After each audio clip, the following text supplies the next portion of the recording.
This is Jasper. And this is Randy. And today we are joined by Mike Wood. I got so all professional sounding.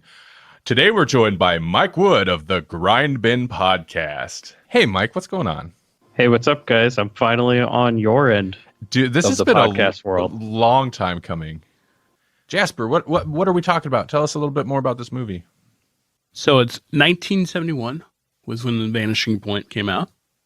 During the 1970s, car delivery driver Kowalski delivers hot rods in record time, but always runs into trouble with the highway cops. Okay. It is directed by Richard C. Safarian or Safarian? I don't know. Dude, don't ask me for names, man. I'm the worst. S-Man. I don't know. The S-Man. Written by Guillermo Cabrera Infante and it looks like Malcolm Hart. It stars Barry Newman as Kowalski, Cleavon Little as Super Soul, Charlotte Rampling, and Dean Jagger. Okay, Mike, you recommended this to pair with Death Proof. I think the connection is fairly obvious, but was there any other reason this was kind of your first pick? You threw out a couple different options. Well, I kept thinking about the movie to pair with it, and I eventually went with Vanishing Point just because of the strong connection with Death Proof. And I was like, I would really like to explore why Quentin Tarantino mentioned this movie so much in Death Proof, and what, if any, connections it has when watching the movie. And I think, like, going through it, and I might just be using my film analyst mind, and there's nothing to it, that there's a lot of connections between this movie and Death Proof. Interesting. Okay. Jasper, yes. Had you ever heard of or seen this movie? I know I've seen parts of this movie. I know that it was on TV, though. And I just remember him driving across the desert. Okay. Like where he's actually driving across, like the sand. I mean, beyond hearing it referenced in other stuff, my dad was a big 70s movie. I mean, that's just his generation, but he was a big movie guy. So I'd heard of and seen a lot of 70s, specifically 70s movies through him. And I know he had probably mentioned this, but I don't think I've ever actually watched this movie. And Mike, had you seen this before, I'm assuming? Yes. Okay. Jasper, then. Yep. What'd you think? What's your initial impressions of this movie?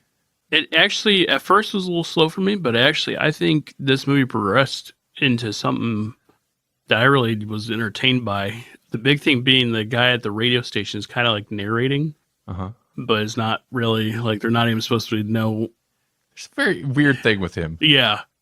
And that was interesting, but like he's just driving across the state, and every stop or something has a story or goes back to his origin story. It was an entertaining movie. Okay, Mike, would you enjoy this movie? Is this something you like? Yeah, I think it's a much better movie trapped inside of a genre movie, because the themes that Seraph, I don't know how you pronounce his name, Seraphian. is dealing with are a little bit heavier than you would expect from a typical car chase movie. Like, it's no Smokey and the Bandit, that's for sure. There's certainly more going on, I think, character-wise, in Vanishing Point. So I initially was super on board. I really love the opening. Construction vehicles rolling up, it's just noise and the atmosphere, the tone of it. I really like the opening. And then once it got into it, I was really on board with. I was like, "Oh, this is interesting." It seems like I almost bet it's going to be just car chase the whole movie, and we get told his backstory or the scenario, what's like the actual plot through flashbacks and stuff like that. And that is what happens. By the end of the movie, though, I'm like, I don't know this guy. I don't understand. I was really like, it kind of lost me at some point, and. I guess that surprises me because I went into this expecting to be totally on board, and partway through, I'm like, I don't understand. because I don't need something spelled out for me. If I look at other movies, I enjoy, like, yeah, I can digest more unconventional plot structures and storytelling and narrative styles than some other people. But this, I was like, the little flashbacks weren't giving me enough. But there's, I don't know, after I watched this, I had to look it up, and there is straight up stuff I just was not picking up. I didn't understand the stuff with the girl who pops up a couple times. I don't know. I did not really enjoy this as much as I kind of expected to. So that's what I'm trying to say. I believe the story with the girl is supposed to be that the girl we keep flashing back to was his girlfriend at some point, and that she had drowned in some sort of surfing mishap, is what we're led to believe from a newspaper article. And that after that, I believe it said that he was somehow blamed for it. Okay. And ever since then, Kowalski has basically been, and this is where it's an interesting theory, I think, is that ever since then, Kowalski's basically been trying to find ways not to kill himself, but get killed. Because the chosen professions he has after being a cop is he's going to be a race car driver and then a motorcycle racer. But we're always focusing on these like near crashes that almost kill him. He's almost killed, but it ends up being somebody else that gets hurt. And like that happens again when that roadster chases him at that one point. Mm-hmm. And then that guy ends up flipping over the bridge. And I mean, we all saw that guy die by landing straight on his head, but somehow he survives. Yeah. So for all purposes throughout the whole movie, Kowalski is death proof until the very end. That actually makes a lot more sense. Okay. I can get behind that story. Because there's so many. It was just there are so many moments where he shouldn't have survived, right? Like even the snake in the desert, when somehow magically a man comes and saves him from that. Yeah. Out of nowhere. Every time that he's like in some sort of problem with the cops, he somehow finds a way out of it, even though he shouldn't be getting out of it. And like the whole movie, he's just driving with this death wish, but for some reason, it just won't happen. And so I don't know if like the reason that you keep flashing back to his backstory is that you understand it as, well, this man has been trying to find a way not to kill himself, but to get killed. I think that has something to do with it. I mean, you say it's a theory, but I kind of feel like that's probably is the story. That lines up, that jives with what I watched. I just did not pick that up at all. And I don't know, I guess with that in mind, I might enjoy another viewing more. It's just, and I was looking because it would do the little, like I said, I was actually intrigued by that kind of plot, that framing of basically road, occasional flashback to something, road. And eventually the flashbacks, I mean, they still kind of happen. The girl doesn't even come into it till later in the movie at all. But occasionally some of the exposition stuff gets taken over by the police or the radio guy. Yeah. So I was looking for anything I could pick out of there. I did not pick that up, but I do find that kind of interesting. A very relevant part is towards the end, when he's driving away from the cops and they're tracking him, right? Mm-hmm. And then all of a sudden, he meets that random hippie lady. Not the lady riding naked on the motorcycle, but the other hippie lady that's the hitchhiker, who kind of looks familiar to his girlfriend. Okay. I believe that's supposed to be kind of like an angel of death type of thing. And that the words that she says to him are very weird, right? Like she's scary almost, because she says things like, I've been waiting for you a long time, Kowalski. And she says very interesting things. And like, he never really responds to that. And the only thing he does is kind of like embrace it. And the idea was, as I'm seeing it, is like, I don't know if it's supposed to be, but it could potentially be like that she's the embodiment of like of death. Like she's basically the Grim Reaper, and that she's finally come to basically collect him, because the next thing that happens is there's no way out. But it's strange because in the beginning of the movie, we saw him get out of that same situation. Mm-hmm. Do you recall the scene he's talking about, Jasper? I actually don't. I don't either. I wonder if it's not in your cut. I'm kind of. I don't recall the female hitchhiker before. Although it's in the IMDb, it says that it was a female hitchhiker is one of the top stars. Oh wow, that would be crazy. Oh yeah, it says right here, Charlotte Rampling, her scenes were deleted. Okay, so I have a cut of this movie where she is there. And at the end of this movie, before he gets caught and goes to before he ends up how he does at the end of the movie, right? Mm-hmm. He at night is driving down the highway and he picks up a hitchhiker who's played by Charlotte Rampling, and she's smoking pot and she gives him pot and they pull to the side of the road, and there's this whole scene where she says these very cryptic things to him, like, I've been waiting for you a long time, and then he makes a move on her, and the next thing you know, it's like it's assumed that they had sex, but the next day he wakes up and she's gone. Wow. Okay. That's a very interesting thing to cut out of the movie. Yeah, I'm looking up runtimes here because I've got to compare. Yeah, because the only hitchhikers I remember is the two guys. There's the two gay guys that tried to rob him. By the way, Grindman All-Star, the killer from The Teacher. Oh, really? One of those guys, yeah. Okay, so Google lists the runtime at 1 hour and 47 minutes. But how long is the video file that we actually watched? Hour 34 minutes. Hour 34? Yeah, cut out that whole part. Did you get did it have the lady that was riding the motorcycle naked? Did they cut that part out? Okay, no. We got her, and I was a little confused, but intrigued by her collage of stuff. I was okay. Well, obviously he's known to her. I mean, it's very coincidental. I really wish I'm gonna have to find the scene that we missed and check it out. Yeah, it's so fascinating they'd cut that out, because that's what I'm saying. Is like it kind of explains a lot of what's going on. I think in terms of these people he's meeting, that might have put. I didn't have a problem with the ending, so we're gonna go ahead. We're just gonna jump all over because obviously Jasper and I watched a bad copy of this that was missing stuff. Because it's almost impossible to find the correct version of this movie, I guess, because it's really only been released in the UK and in Europe. I don't know. I think you can find a copy now on Blu-ray, but for years the only way you could find it was an international version, which I don't know why. And we found this. I'm just gonna go ahead and say I found this on archive.org, which it is not supposed to be. It is not public domain or anything like that. But it was there, and I'm like, okay, I'm not gonna question it. But I guess I should have questioned it. It's so weird because I didn't even notice any spots like that. Just must be an alternate version because I didn't notice any spots where it felt like there was any awkward edits.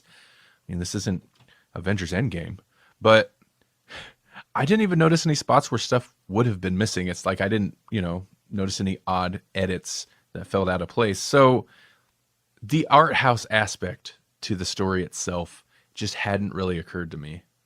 And I really kind of wish I could revisit it with that in mind. I'm going to have to sometime. That just it just puts my potential review of it, or just my star rating in question because I didn't watch the proper movie. Yeah.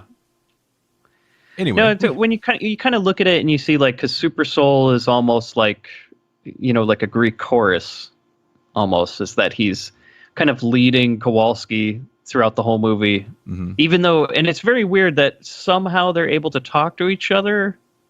I did appreciate that, to where they are. So it establishes pretty early that Super Soul.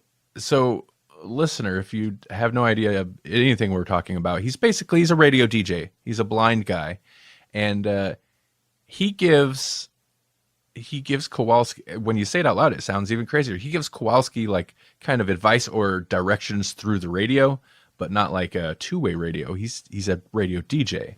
But it does establish fairly early that it seems like Super Soul can see things, see what he's doing, what Kowalski's doing somehow. Kind of a interesting, strange, supernatural aspect, I guess, if you look at it that way. But yeah, there's that part where they have a full conversation with each other while he's driving through the desert. Yeah, they are. Which I thought was really weird. Yeah. I kind of dug that. Which I also have kind of some theories that maybe there are multiple vanishing points, because I guess the vanishing point, because what we deal with in the very beginning of the movie, you see the scene where it basically, you're at the end of the movie and it ends differently, right? Yep. But then he drives away and the car just disappears at one point. It freeze frames. There's two cars, his car and another car, and then his car just fades away. Yeah. Yeah. But then there's a theory you could say, like, well, did Kowalski ever really even make it out of that desert? You know, I was thinking that too after he crashed it at the end. I'm like, well, who knows? Like, I don't know what parts of that movie to take as an actual thing happening. Yeah. Which kind of, then you kind of look at it and you're like, all right, well, he was going, like, obviously the director's going for something more deep than just, you know, a Smokey and the Bandit fun car chase movie. Mm-hmm. There's all these bizarre themes he's dealing with, especially, I really wish you guys would have seen the whole hippie lady, the Angel of Death lady. But yeah, he's dealing with such just like much heavier stuff. When I start to break it down in my mind, I see like various points where it could technically be, I guess, what you would call the vanishing point. Is, did Kowalski ever survive that? Like the snake, driving in the desert, a flat tire. Like, again, how do you drive that car through the desert without having any sort of problems with your Challenger? I mean, he's driving for miles over brush and rocks and all this stuff, and he just gets one flat tire. He ends up getting out of it too. Like, yeah, he does. He literally just drives right through the desert. And he just so happens to have a full-size spare in the trunk. It's very weird, like the whole thing. And then also he's delivering this car, yet he's trashing the thing. That was okay. So that was the key thing that I was like, so what's I can get behind a movie length car chase thing, but what's the reason for it? And that's where I was really struggling, because they say he's delivering a car, but I'm like, that doesn't make sense. That's not how you deliver a car. Whoever you're delivering that car for is not going to be happy. I think they would rather you be late with the delivery than you trash it in a cross-country police chase, drive it through miles of desert, take it off ramps. Like, ridiculous. It just is like a means to the ends, basically. He's like, well, he's just using it as a way to try to find a way to kill himself, but not directly kill himself, to get killed. Because, I mean, at the end of the movie, he just kind of embraces it. How I felt about the end, I was fine with that, because I was like, well, that's a 70s ending right there. It's straight up. There are a lot of in the 70s. It was okay for your main character to just decide, you know what, I'm just going to end it. Yeah, so according to the trivia, before they made the US version, that scene was taken out. And so they slipped it back in when the UK version was released. Huh. Wow. So, and it does say the hitchhiker in the uncut version of Charlotte Rampling was death, as she tells Kowalski that he slipped her grasp a few times over the years, and that he is expected soon to meet her for the final time. On the DVD, there are 2 versions of the film. I think I would have got it if that scene was there. That seems pretty blatant. It seems insane. What are they just like, the Americans, they won't get it. Cut it out. Was that too weird? Of all the stuff leading up to it, that's the thing that pushes it over the edge? So does she give him pot, and does he take the pot? Because I found it interesting earlier that he's a speed freak, but that he declined pot or anything like that, but he just wanted his uppers to keep himself awake. Yeah, this is the only time he takes a downer. Yeah, it's when he takes the pot from her. Interesting. I bet that makes sense. And then he decides to drive into the construction. The weirdest ending to a movie. Really? Yeah. I agree with Randall. Very 70s. Yeah. Yeah, I didn't find the ending itself weird. I just found the whole idea of it weird. The crazy eyes, though, is what got me he's just like wanting to hit the bulldozer. Oh, he gets that smile. Oh, yeah. Well, that's what I knew for sure. He was running into the bulldozer. As soon as he started smiling, I'm like, oh, yeah, okay. I know where this is going. I mean, okay, so in terms of outside of the very confusing plot, not confusing,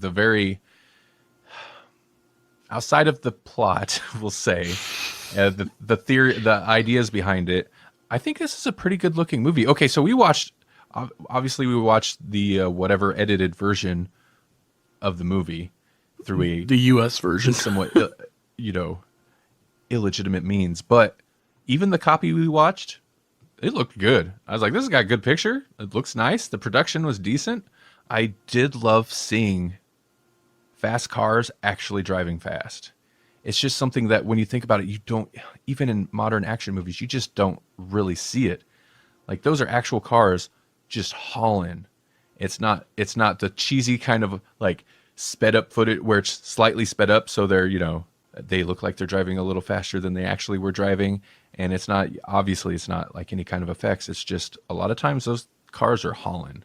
Oh, and the you can tell. cinematography is so great with it. Mm-hmm. Because even when they'll just put it, and it'll be very shaky, you just get that sense of speed and like the sense of danger. Because the movie itself, the car chases are so intense. Mm-hmm.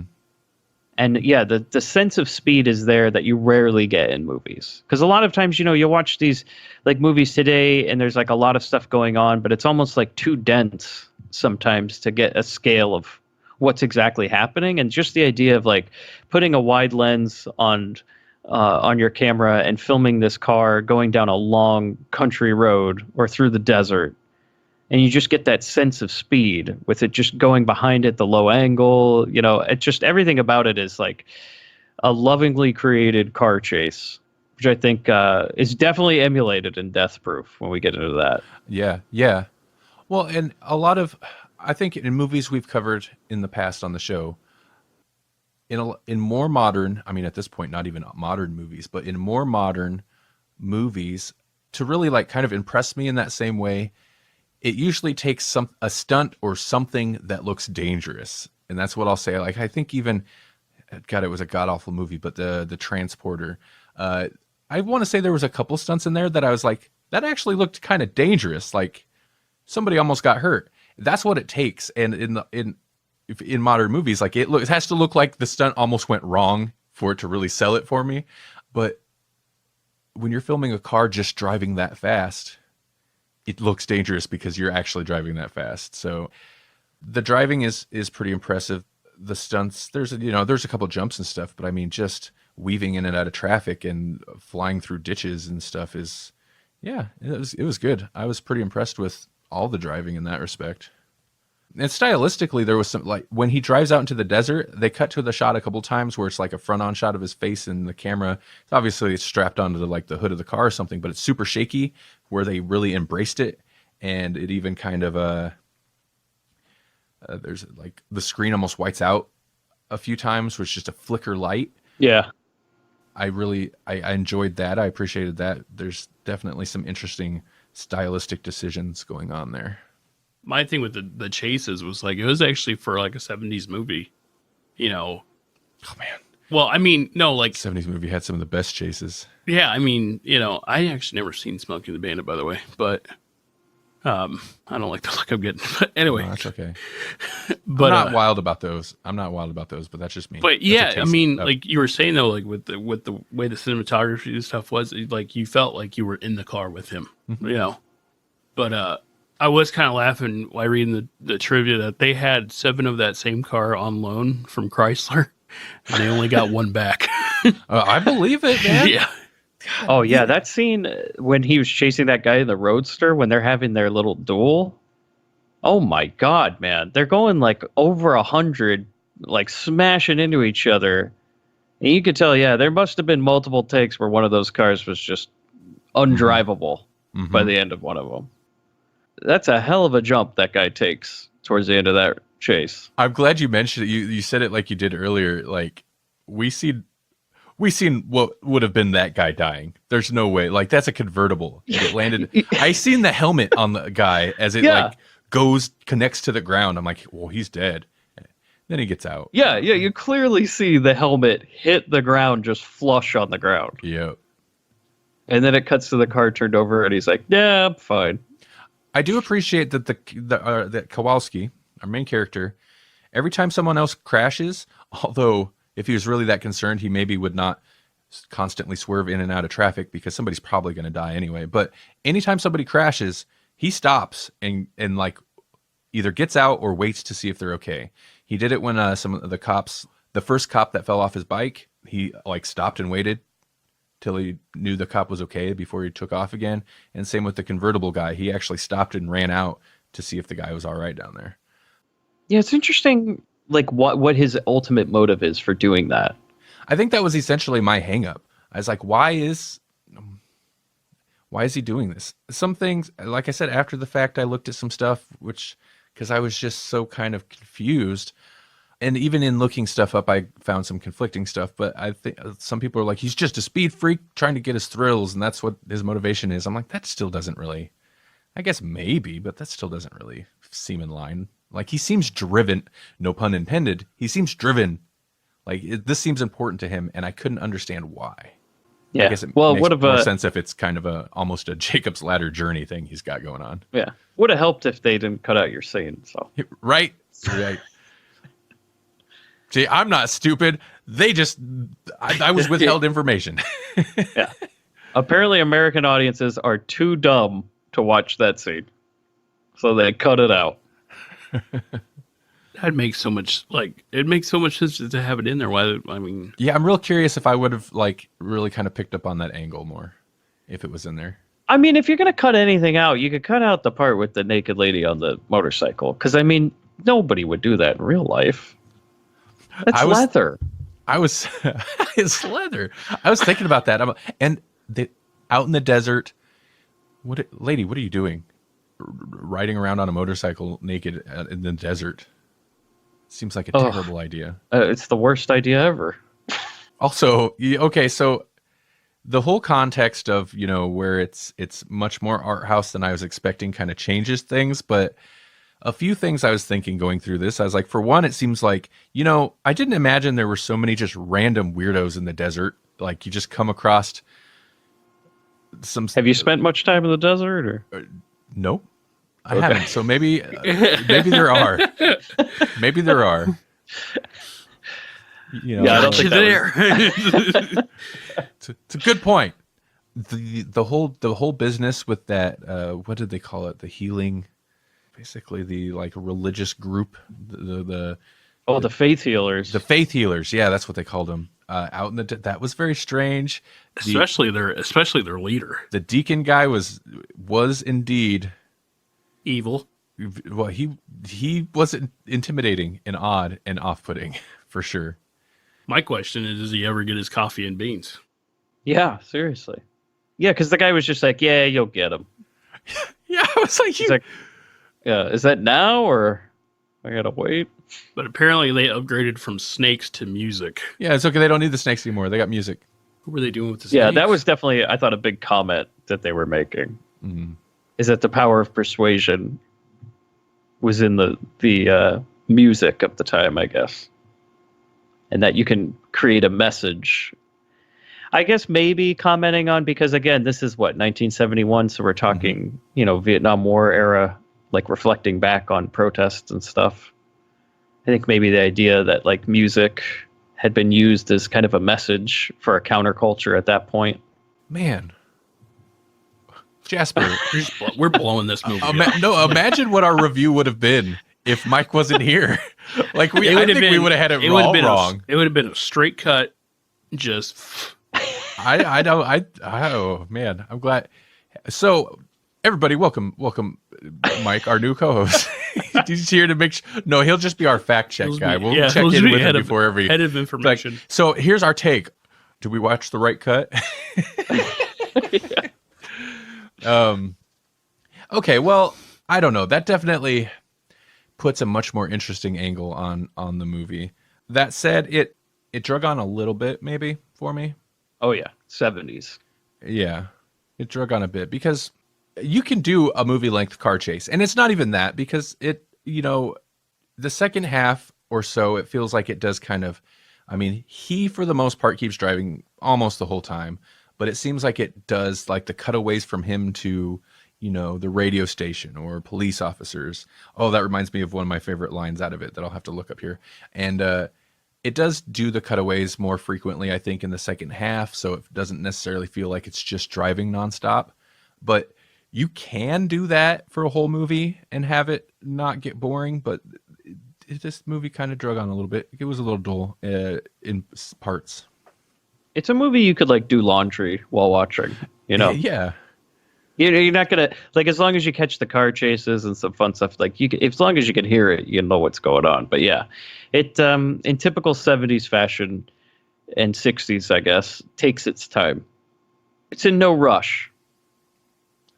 So one of my favorite lines, it's kind of a nothing line, but it amused me, was it must have been Colorado was calling over to California cops or whatever, or no, Nevada. Oh yeah, He started Nevada in Colorado calls, and then went yeah. through Nevada. Yeah. But the lady says, "This is California. We don't call them mothers or speed freaks around here." I was like, oh, "That's fun." And I just have to say, knowing people from San Francisco, nobody calls it Frisco. That was a big point of contention in my house. My wife used to live in San Francisco, and she would get very, very upset if somebody called it Frisco. Did they call it? Because I have here in Nebraska, I've actually heard that people get upset about that. So, oh yeah, I didn't notice it in the movie. Did they call it Frisco? Yeah, he keeps saying, "Yeah, I'm going to Frisco." I'm like, "Oh, boy," because he goes, "That's Tourist. home." And that's what he says, in the lost scene that you guys didn't see. He says, "I'm going to Frisco," and she goes, "Why?" And he goes, "Because it's home." And I was like, I don't know about that. No, it's not. Yeah, I'm calling you out, man. Nice. Interesting. it's so funny how you missed such a key scene. It does. It really seriously feels like a key. Thanks for reminding us about it. Seriously feels like a very of all this. Thinking back to the scenes, it feels like it just tied the whole movie together. The attempted robbery could have went. The motorcycle, the naked chick on the motorcycle could have went. The motorcycle boyfriend had like a direct plot. Yeah, I guess you could. Yeah, keep that guy. He needed to be there, but did you need the snake guy? Maybe not. Yeah, you didn't really need the snake guy. You didn't even need most of that desert stuff. Like all of that could have gone, but keep that chick in there to kind of like at least set up, I don't know, a tone or something, some type of thematic reason for him to decide. Yeah, I'm just going to drive straight into this now. Yeah, they cut out the lady from Orca. Like, what were they thinking? Oh man. Okay, well, what else is there about this? What is there? The actor. I feel Barry like Newman. I feel like I should know him, but I can't place him. That I've seen him in other stuff, but I thought he was pretty decent. Yeah, it's one of his earlier roles, I think. Mm-hmm. Looking through his IMDb, it was one of his earlier roles, and then he's just kind of like shows up in all sorts of movies, but I guess never really like a huge star or anything. I was reading that that role was supposed to be Gene Hackman. What? Really? Oh. I mean, I guess 70s Gene Hackman. That makes a little more sense. I think I have forever just like 90s Gene Hackman in my head after he's doing all the, he just got certain Gene Hackman roles. So anyway, I mean, I guess this guy, it's kind of interesting because he's not given very much dialogue at all. Like he has very little to say, but of course he's for the most part driving by himself most of the movie, but emotionally it just kind of seems like he doesn't have much to work with. He kind of is just very level for the most part. There's a couple moments where he smiles at the end. There's a couple moments where he seems like tense or upset, but even still, I don't know, he seemed good. He had good screen presence. Oh yeah, I thought he was good. I thought everybody in the movie was very, very good. Mm-hmm. I guess also Chris Christopherson was auditioned for the role. Oh, really? Yeah, that would have been a different movie. Mm-hmm. I don't know how to handle star ratings because I kind of feel like I didn't really see the movie proper. Yeah. So, well, Mike, for you, where would this fall for you out of like 5 stars? Now, is it a straight star, or can I do halves, or what? You can do halves. You can do maybe thirds if you want. No, maybe not 597 or anything ridiculous. There's got to be rules. There's got to be rules, guys. Thank you. I knew Mike would understand. Not 5.9 or 3.9 or whatever. Sometimes I get annoyed by that because I'm like, okay, well, what are we grading on? Because if you have a 5 scale, like, and then you have halves, then it's technically like a 10, right? It is. Yeah, I guess it is. Yeah, it is a 10 scale. So I like the look of 5 stars. 5 stars is kind of, people understand 5 stars. Agreed. Yeah, I agree. That's just so, I don't know. Maybe, I don't know if you ever listened to it, but I think, was that our first episode, Jasper? I think it was the first episode where you really you tried to give something like a 2.9 or something. I'm like, no. And that was my thing. I was like, is a 10 scale like not enough? You need to break it down to like hundredths and thousandths to like really nail in where you feel this movie belongs. All I said was the edge, the little tip of the star was not lit up. That's all I said. Well, Almost. I appreciate your visual thinking. I do, but so yeah, half stars are fine. Okay, with that being Workers. said, 3.56 stars.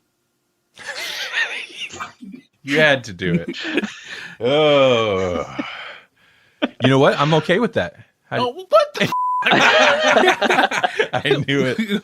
I knew that would upset Jasper. 3.5. If I go to the Okay. website after this episode airs It's gonna be and I see 3.56, I'm coming after you. Mike's gonna get his own special star. You can round it scale. up. 3.6. Oh, God, we're still there. So Oh man, I'll be so mad. 3.5. Okay, I'll go with that. 3.5. Do you feel like do you want to give the US weird cut a rating? Yeah, we'll give this cut. I'm going 3.5 too. Okay. Not I'd say- 3.52, like 3.5, comma 2. It has great ideas, not fully realized, in my opinion. I don't know if you guys agree. Well, I like your ideas. I do agree that I don't feel like they're fully realized, at least not for what I saw, but it makes sense. I really did not pick up on that aspect. I just couldn't, like, I knew with the radio DJ guy, I was like, well, obviously there's kind of like, they're not working on straight, like this isn't straight Look, reality maybe- here. Wait. If death had visited you and offered you a joint, you could have opened your mind Right. and seen Vanishing Point for what they intended, Randall. I needed that. Like everybody in the drive-in was doing. That's true. That's true. You know what? I was missing two things: that scene and a death joint. Apparently, then I would. That's the only way to really appreciate. Dude, wait a second though. Just wait a second. Let's smoke that joint there. Okay. Do you have to do the speed too? No, okay. Would then therefore be, I don't know where I'm going. I mean, Let me put it back on the tracks. Okay. Would Super Soul be then his guardian angel? Because he's trying to direct him? Because right at the end, remember, he says he's not listening. I did. And his name is Yeah. Super Soul. Yeah, That dude is Jesus. look at that. I I mean- think he took a hit off the death joint. He gets it, man. Wow, it does make a difference. Yeah, because he, remember, right before he slams the thing, he's like, it doesn't matter. He's not listening.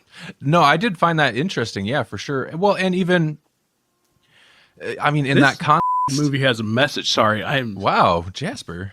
Okay, so with Jasper's with his theory now, I'm upgrading my score to 3.58. You go ahead. You I listen. swear. If you put it on If I put 3.58 on there, I'm going to call you a cuck okay. Well, on Twitter it wouldn't in caps lock. not the caps lock. So How else are you going to emphasize if you don't put it With in capital? emojis Yeah. and exclamation points. I mean, is a lowercase cuck even a cuck at all? Well, it's like Exactly. you're more whispering. It's like cuck. Well, that is that. But if you Well, put that it is in his caps own lock- special kind of cuck. If you put it in caps lock, you're standing on top of Twitter's headquarters and yelling it. Okay. So We got it for rails. okay. So before this cuck talk, thinking about Super Soul a little more in that context, like, was that when he was there on a Sunday too? Was the Sunday that he usually I believe doesn't? so. This is the first time he ever showed up on a Sunday. Oh, yeah. And it starts you're with right. the gospel type music and for people getting ready for church, and he's like, yeah, I'm usually not here on a Sunday. I think that's interesting, and that kind of puts a new spin on basically the whole movie. Because he comes back from getting just beat down and stoned. I was really curious about that. Like, Because they never say how he survived that. That dude was standing there with a gun. that whole scenario was that interesting when they basically, and that was that one of the police, or was that just a random guy? I feel like that was one of the. I think they were sent by that one police officer. Okay, because there was the one police officer who, for whatever reason, really got a grudge against him. I think that's when they're trying to silence the voice of God, basically. and then death, and the cops were the devil. I don't know. We're going. Okay, I'm well, just that's gonna okay. sit We're over beyond here. the I'm star sorry, rating now, shut so up. we need to. Okay, we need well, to- I'm gonna sit over here. now and that shut you've up said now. that, can I amend my score? yes. You swear to God. 3.62.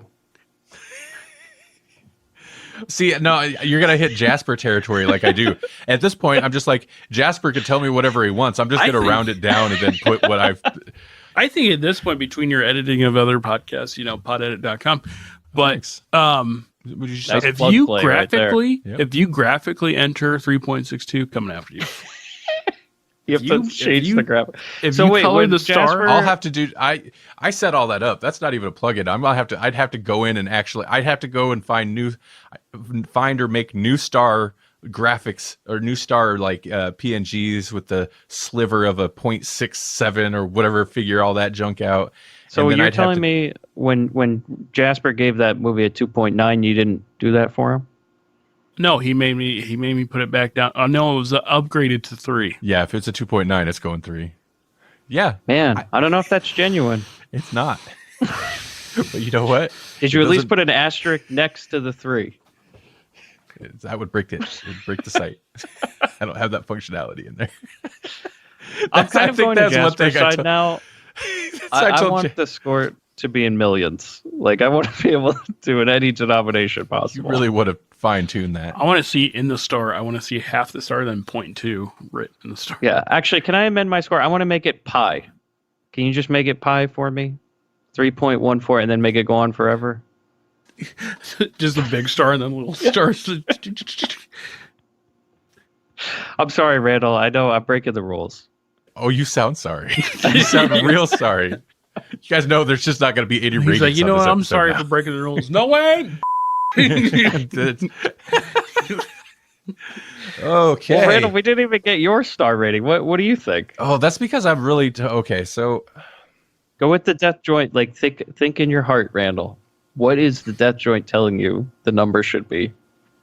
okay, so with the death joint, and assuming I then could like rewatch the movie, with that in mind, depending how it came across at that point, I could 3, I guess, because, and I hate to do it, but without the death joint, I was hovering in the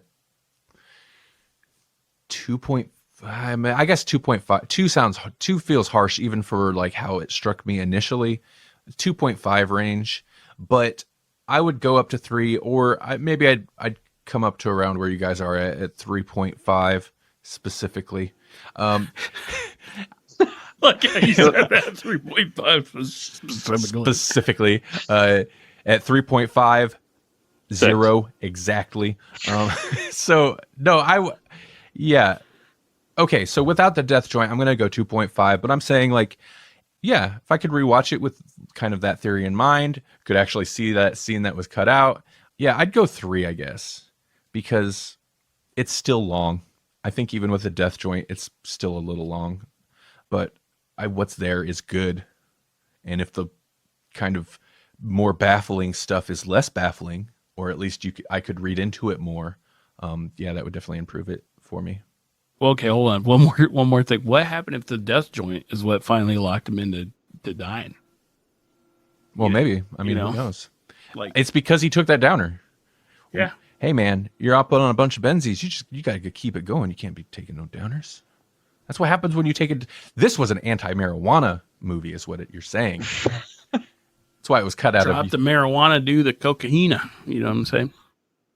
That's why it was cut the out kids, for. We need to stop doing marijuana. Switch to something better. Something that'll make you excited. Something Us. to make you put some pep in your step Yeah. and some lead in your foot. That's it. I'm upgrading my score to 4.5 heroin overdoses.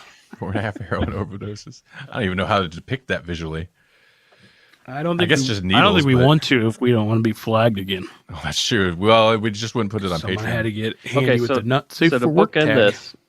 Oh, sorry. Thank you. No, please bookend it, man. So to bookend this, my final score, 3.535. And I think we're good there. I think I broke Randall.